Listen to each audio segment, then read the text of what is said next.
Well, good morning. Out here at the garage today with the 80 CJ5.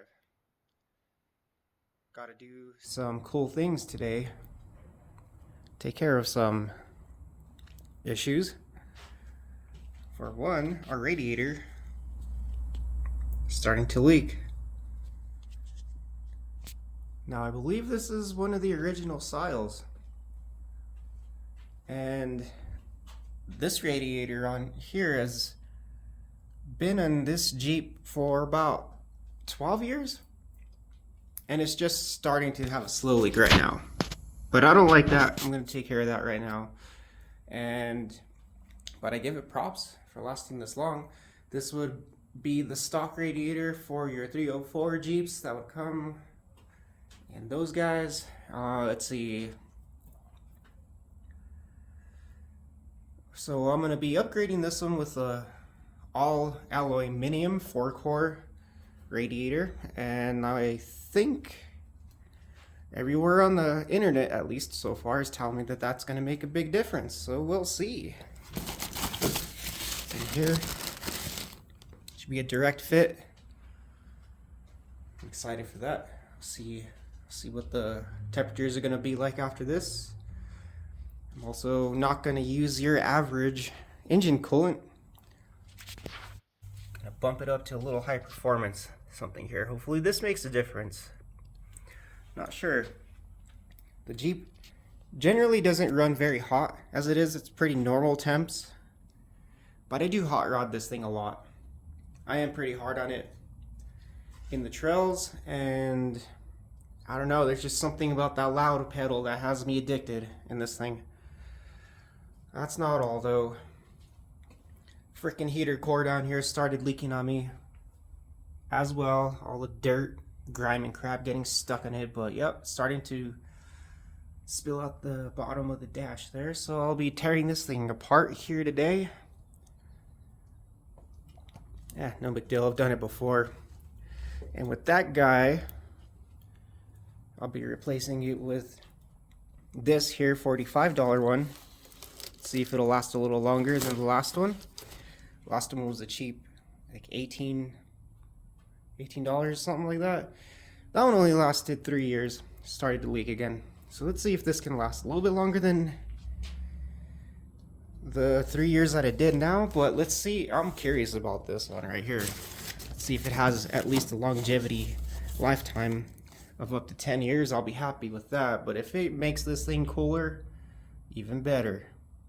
That'd be pretty sweet. Okay, let's get to it.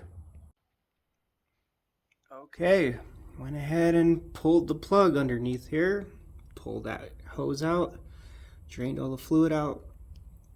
Splashed right on the steering components and all that. Just splashed everywhere. Freaking mess. When it could have just gone straight down, you know? It never works that way though. Anyways, didn't know that plug was there. It's kind of nice. Sped up the things. Well, anyways, went ahead and removed the passenger seat. Give me a little room because you know these CJ5s are freaking tight in here. Before I start taking this thing apart, there are a bunch of hidden little bolts on the firewall. And I believe one of them is already... Where the hell is it? Oh, right there. That is one of them. And that is another one. I'm sure there's more back there. I don't know. We'll see.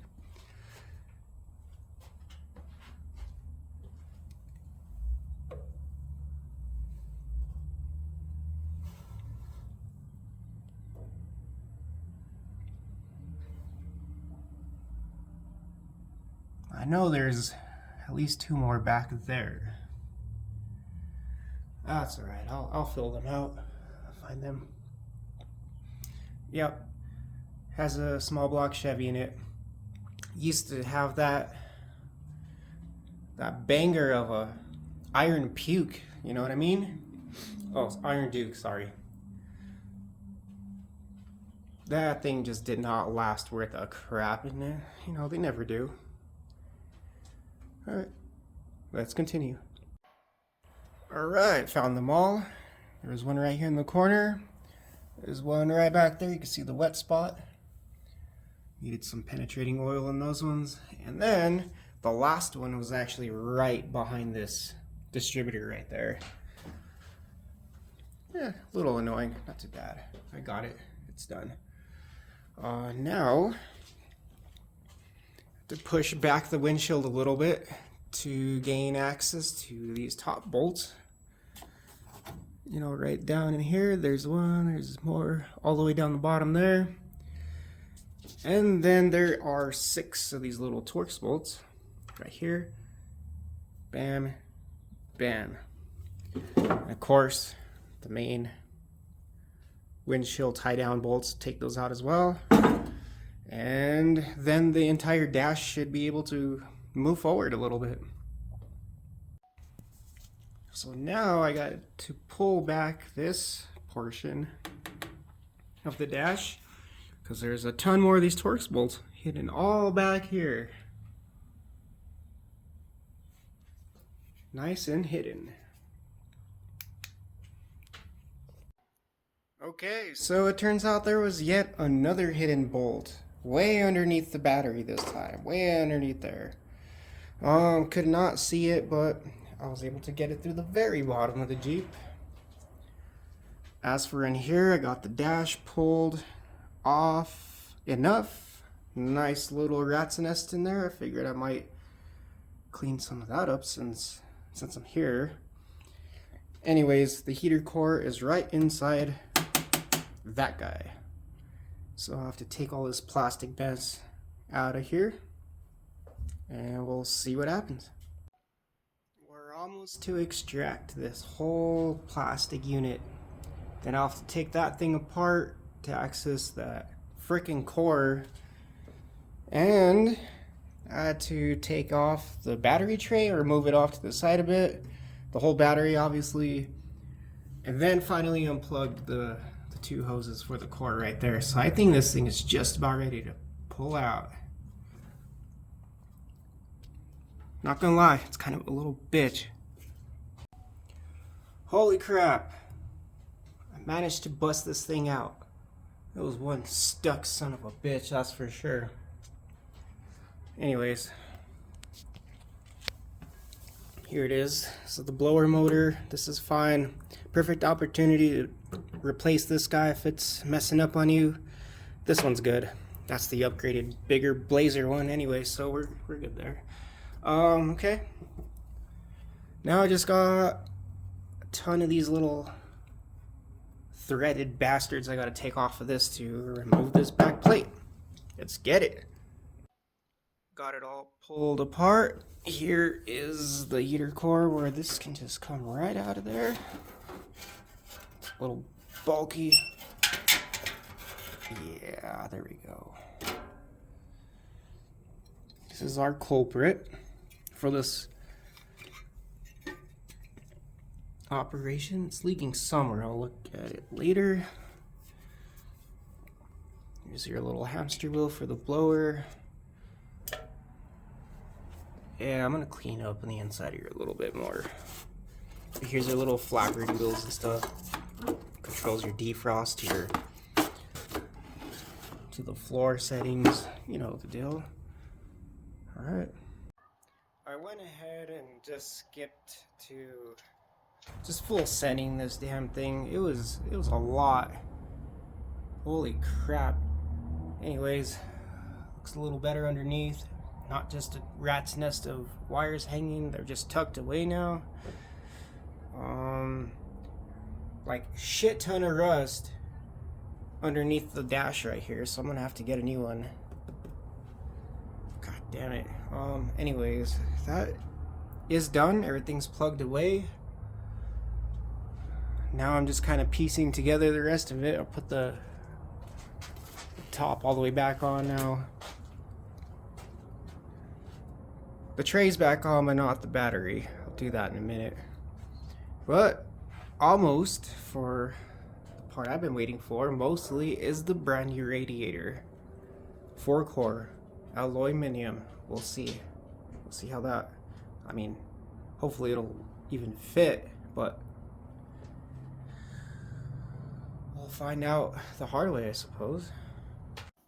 Well, that certainly took a lot longer than it needed to, but it's in, it's all buttoned up and ready for the burping process, which I'm about to do right now. It all pretty much was a plug and play situation. There wasn't really much of a struggle in this whole deal. I just had to re-anti-seize a lot of the bolts and whatnot, because it's definitely been a while, well, at least 12 years. The only thing I had to do differently is the little outlet down here in the bottom end is a lot bigger than the original one that was on there before. So I got a much bigger radiator hose. It's 2 inches on both ends. It's going to be pushing a lot more fluid through this time around. So that was the only thing I had to do differently. Luckily they had literally only one in stock, but perfect. That's what I needed. So let's try to see if we got any leaks going on or what. And let's also try to see how this coolant is gonna act. Alrighty, well, it's been about 3 days now since it's gotten done. It's been put together. There hasn't been any leaks. It's been pretty good. Took it for a good rip through the mountains for about a couple hours. Did pretty good. No issues there. Never got any hotter than 190 degrees. I don't know if that's good or average or, you know, whatever. But for this thing, it's certainly a lot better than what it was. Averaging about 205, 210 last time. It's running strong. So yeah, we got it right here. Just idling, got back again, driving it, and literally that is pretty much where it's been staying. It's even a little under 190. Not bad. So I'd say it's making a bit of a difference. Kind of recommend it.